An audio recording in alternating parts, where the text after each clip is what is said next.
여러분 안녕하십니까? 2월 15일 화요일 광주 MBC 뉴스투데이 시작합니다. 먼저 오늘의 주요 뉴스입니다. 20대 대통령 선거 공식 선거 운동이 오늘부터 시작됐습니다. 호남 민심을 잡기 위한 여야 정당들의 수싸움도 더 치열해질 전망입니다. 담양의 제지업체 공장에서 협력업체 소속 운전기사가 목숨을 잃었습니다. 중대재해기업처벌법 적용이 가능할지 주목됩니다. 광주 아이파크 붕괴 사고와 관련해 현대산업개발 핵심 관계자에 대한 구속 수사를 촉구하는 목소리가 커지고 있습니다.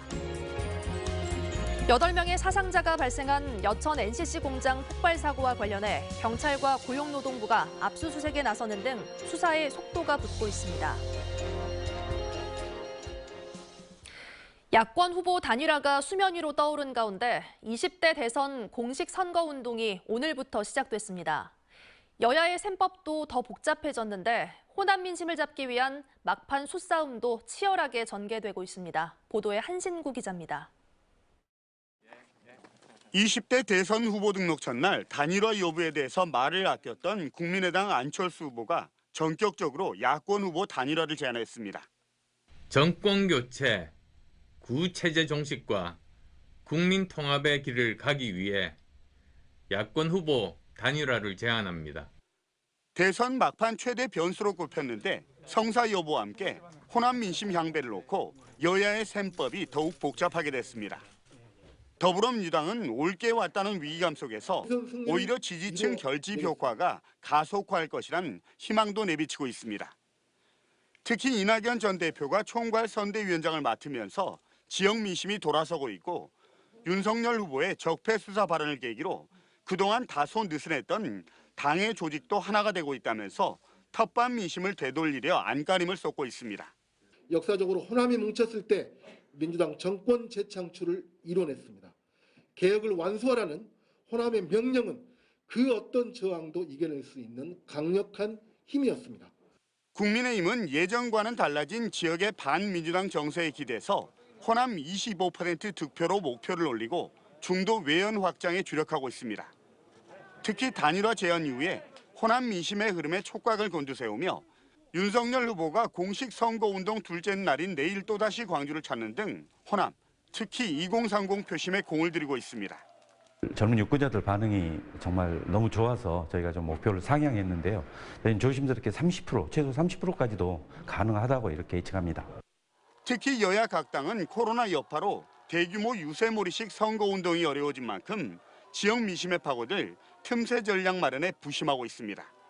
유례 없는 초박빙 속 야권 후보 단일화까지 수면 위에 떠오른 가운데 20대 대선의 공식 선거운동은 오늘부터 시작됐습니다. MBC 뉴스 한신구입니다. 대선 선거운동이 시작된 첫날 심상정 정의당 대선 후보가 호남을 찾아 지지를 호소합니다. 정의당에 따르면 심상정 후보는 오늘 오전 전주를 방문한 뒤 오후에 광주를 찾을 계획입니다. 심 후보는 GGM 공장과 화정동 분향소를 둘러본 뒤 퇴근 시간대부터 터미널에서 유세 활동을 진행할 예정이라고 밝혔습니다. 정의당은 심 후보가 광주에서 민주당의 일당 독점을 막고 붕괴된 광주를 일으켜 세우기 위해 선거운동 첫날 호남을 방문하게 됐다고 설명했습니다. 코로나19의 대통령 선거까지 맞물리면서 지방선거에 나설 선출직들이 현역 프리미엄을 누리지 못하는 전례 없는 일이 벌어지고 있습니다. 대선이라 쓰고 지방선거로 읽어야 하는 선거운동이 이어지고 있습니다. 보도에 양현승 기자입니다. 지방선거 걱정은 대선 이후에 하자는 게 민주당 중앙당의 방침입니다. 예비후보 등록은 대선 이후에나 가능하니 출마 예정자 자격이 최선입니다. 이 출마 예정자들이 줄이어 출판 기념회를 열고 있습니다. 주말 휴일 사이 장성, 영암, 광양, 화순 등지에서 출판 기념회로 출정식이 잇따랐습니다. 대선 총괄사령관이 직접 특정 행사를 축하하기도 하는 등 중앙당의 생각과 지역의 분위기가 동떨어져 있습니다. 오늘 제가 노무현 대통령의 말씀을 꺼낸 이유는 의리하면 제일 먼저 떠오르는 정치인이 저는 김한종입니다. 대선이라 쓰고 지방선거로 읽어야 하는 현재의 선거운동에 속이 타는 건 현역 선출직들도 마찬가지. 각종 행사 등을 통해 후보 등록 직전까지 최대한 유권자들에게 자신을 노출하는 이른바 현역 프리미엄을 거의 누리지 못하는 코로나19 상황 때문입니다. 전현직 대결 구도의 목포시의 경우 박홍렬 전 시장은 이재명 후보 캠프 산하 공동위원장 자격으로 대선 운동에 돌입하며 사실상 공개적으로 정치 활동을 재개한 반면 코로나19로 목포시에 각종 행사 등이 열리지 못하거나 축소되면서 김종식 현 시장은 오히려 활동 반경을 넓히는 데 어려움을 겪고 있습니다. 이제 대선까지 남은 날은 20여일.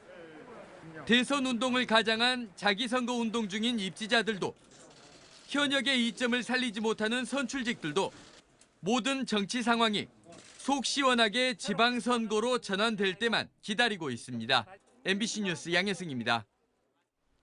오늘은 이렇게 환한 보름달이 뜨는 정월 대보름인데요. 다른 것보다도 추위 대비 잘하셔야겠습니다. 아침 기온은 그나마 어제와 비슷한 수준이지만 광주의 한낮 기온 2도 안팎에 그치면서 어제보다 무려 12도가량 기온이 뚝 떨어지겠습니다. 오늘은 아침 기온과 낮 기온이 비슷한 수준입니다. 종일 따뜻한 옷차림 하셔야겠습니다. 하늘 모습 보시면 오늘도 구름은 많이 지나고 있는 상태입니다. 추위 속 흐린 날씨가 이어지겠고요. 눈도 내리겠습니다. 서해안 지역은 오늘 오전부터 눈이 시작되겠고요. 그 밖의 지역도 모레까지 눈이 오락가락 이어질 전망입니다. 낮 동안은 대부분 소강 상태를 보이다가 이른 오전과 밤 사이에 눈이 이어지겠는데요. 모레까지 예상되는 적설량 광주와 전남 북부에 최고 7cm고요. 전남 남부에 1에서 5cm, 동부 남해안 지역을 중심으로는 약한 눈이 날리는 데만 그치겠습니다. 바람이 강하게 불어서 더 춥게 느껴지겠습니다. 해안 지역을 중심으로는 시속 70km에 달하는 강풍이 불겠고요. 내륙 지역에서도 시속 55km의 강풍이 불겠습니다. 현재 건조한 날씨가 이어지고 있죠. 이렇게 바람이 강하게 부는 데다 또 추위가 이어지고 있기 때문에 화재 사고 나지 않도록 특히 주의하셔야겠습니다. 날씨 정보였습니다. 담양의 한 제지 공장에서 20톤 트럭이 넘어져 작업을 하던 협력업체 소속 운전기사가 숨졌습니다. 숨진 노동자는 당시 혼자서 하역 작업을 하고 있었는데요. 고용노동부는 중대재해기업 처벌법 적용 여부를 검토하고 있습니다. 우종훈 기자가 취재했습니다. 적재함을 비스듬히 세운 채 고형 연료를 내리던 20톤짜리 대형 트럭이 점점 옆으로 움직이더니 조수석 쪽으로 완전히 넘어집니다. 하역 중이던 연료들이 사고의 충격으로 사방에 흩뿌려집니다. 지난 11일 오전 9시 50분쯤 담양의 한 종이 생산 공장에서 장비 가동을 위해 소각하는 고형 연료 10여 톤을 실은 트럭이 옆으로 쓰러지는 사고가 났습니다. 주변에서 이제 작업하시는 분들이 콩소리를 듣고 딱 몰려왔는데 뭔가 구조를 하고 싶은데 차량 문을 열 수가 없었던 상태. 사고 당시 차량 내부에서는 제지 공장과 연료 공급 계약을 맺은 업체의 자회사 소속인 66살 장모 씨가 하역 작업을 하고 있었습니다. 사고 충격에 조수석 쪽으로 떨어졌던 장 씨는 119 구조대에 구출돼 병원으로 옮겨졌지만 2시간여 만에 숨졌습니다.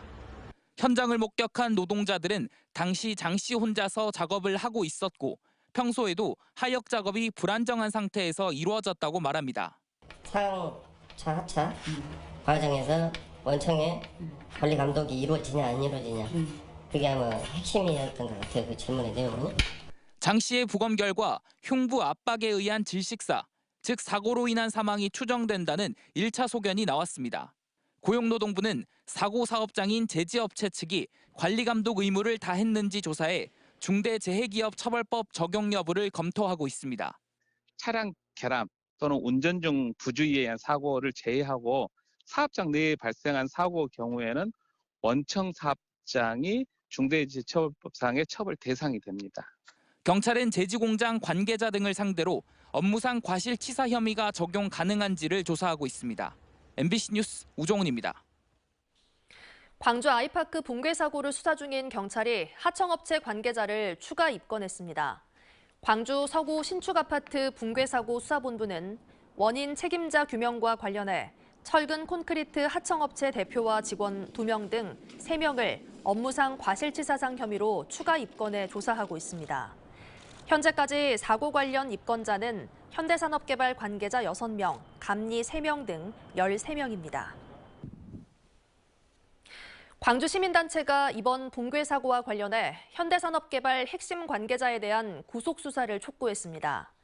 학동 화정동 참사 시민대책위는 광주경찰청에서 기자회견을 열고 많은 시민이 숨지고 다쳤지만 원청 회사에 대한 처벌은 솜방망이에 그치고 있다며 정몽규 현대산업개발 전 회장을 비롯한 핵심 관계자를 구속해야 한다고 주장했습니다. 또 대책위는 학동 참사에서도 수사기관은 불법 정황이 분명하지만 책임을 묻지 못했다며 경찰과 사법기관의 수사도 비판했습니다. 지난해 8월 장흥에서 전자발찌를 끊고 달아난 성범죄 전과자 마창진이 1심에 이어 항소심에서도 징역 1년을 선고받았습니다. 광주지법 형사 1부는 마 씨가 범행을 반성하고 있지만 전자발찌를 훼손한 뒤 장기간 도주해 죄책이 가볍지 않고 원심의 형은 부당하다고 인정될 수 없다며 징역 1년을 선고했습니다.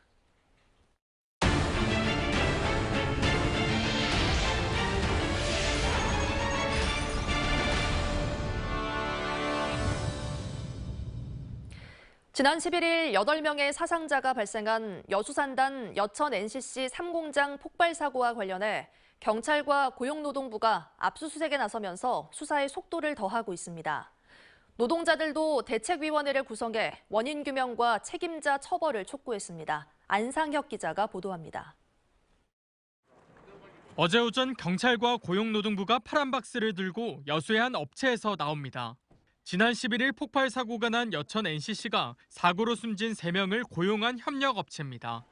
경찰이 고용노동부와 합동으로 여천 NCC 3공장 현장 사무실과 하청업체 등 3곳을 압수수색했습니다. 중대산업재해 수사 담당 근로감독관 등 30여 명이 투입됐습니다.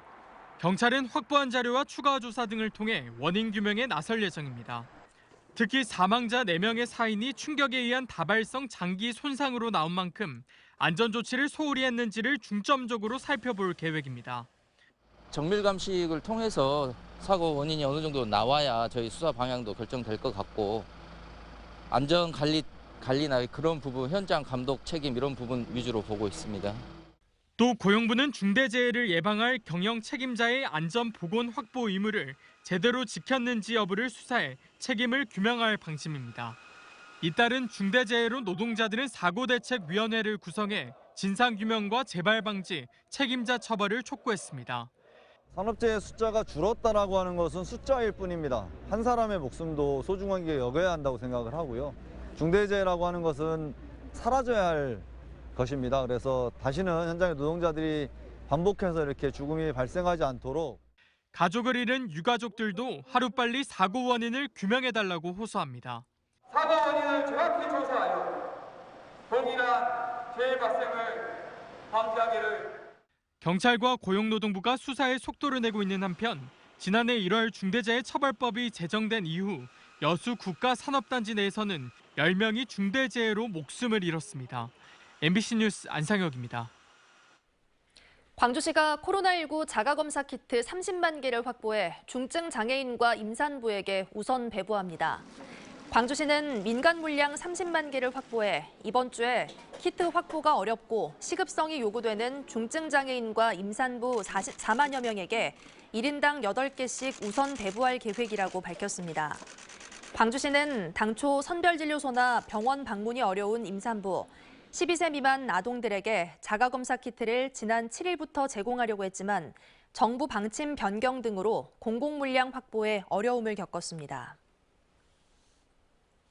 광주시가 광주형 일자리 시즌2에 박차를 가하고 있습니다. 이용섭 시장은 엔지니어링 전문기관인 주식회사 에픽을 오늘 방문해 광주 사무소 개소 문제를 협의할 예정이라고 밝혔습니다.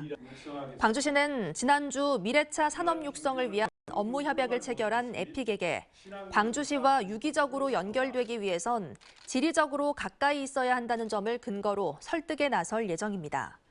또 이번 주 금요일에는 광주형 일자리 시즌2 추진위원회를 출범할 예정이고 다음 주 화요일에는 친환경 자동차 부품 인증센터 배터리 시험동이 문을 열고 본격 운영에 들어간다고 말했습니다. 순천 농협이 신대지구에 마트와 영농자재 판매장 등을 건립하기 위해 토지 용도 변경을 요구하고 있습니다. 용도 변경이 이루어질 경우 땅값이 급등하게 돼 특혜가 될 수밖에 없다며 관할관청인 광양경제청은 난색을 보이고 있습니다. 보도에 문영철 기자입니다. 전라남도 동북권 통합청사 신축공사 현장과 인접한 13,000여 제곱미터의 공터. 지난 2017년 순천농협이 107억 원을 주고 사들인 땅입니다. 농협은 준공업지역인 이곳에 지역 농산물 등을 판매하는 파머스마켓과 영농자재센터, 문화시설 등을 건립하겠다며 관할관청인 광양경제청에 준주거지역 변경을 요구하고 있습니다. 이에 대해 경제청은 농협 측의 요구를 받아들일 수 없다는 입장. 당초 주차장이나 중고차 매매단지 등으로 계획된 산업시설 용지인데다 용도를 변경해 줄 경우 땅값이 최소 2배 이상 상승해 특혜 논란이 불거질 수밖에 없던 겁니다. 유사하게 인근에서 그런 용도지역 변경을 요구하는 그런 부분들이 있기 때문에 민원은 하여간 불가피할 것으로 그렇게 생각이 됩니다. 농협 측은 시설을 운영하면서 얻게 될 수익의 상당 부분이 농민과 조합원들에게 돌아가는 만큼 일반적인 수익시설로 봐서는 안 된다며 국민권익위원회 등을 통해 용도 변경을 지속적으로 건의하고 있습니다. 최근에는 조합원과 신대지구 주민 2만여 명의 찬성 서명까지 받은 상태입니다. 땅을 통해서 시세 차익을 얻고 그러려고 지금 취득한 것은 아닙니다. 지역 주민들도 파머스마켓 형태의 유통 매장을 많이 원하고 있기 때문에 경제청의 불가 입장에도 불구하고 최근 김영록 지사에게 직접 용도 변경을 건의한 농협은 법률적 검토를 마친 뒤 공식적으로 용도지구 변경을 신청할 예정이어서 신대지구 부지를 둘러싼 논란과 신경전은 당분간 계속될 것으로 보입니다. MBC 뉴스 문형철입니다. 국립아시아문화전당 초대 전당장에 이강현 전 KBS 아트비전 부사장이 임명됐습니다. 문화체육관광부는 이강현 신임 전당장이 KBS PD를 시작으로 드라마 제작과 콘텐츠 유통, 국내외 전시와 공연 개최 등 방송과 문화산업 전반을 섭렵한 전문가라고 밝혔습니다. 아시아문화전당은 그동안 공모에서 적격자를 찾지 못해 7년 동안 전당장 직무대리 체제로 운영돼 왔습니다. 코로나19를 거치며 광주 전남 개인 사업자의 대출 잔액이 매년 1조 원 이상 늘어난 것으로 조사됐습니다.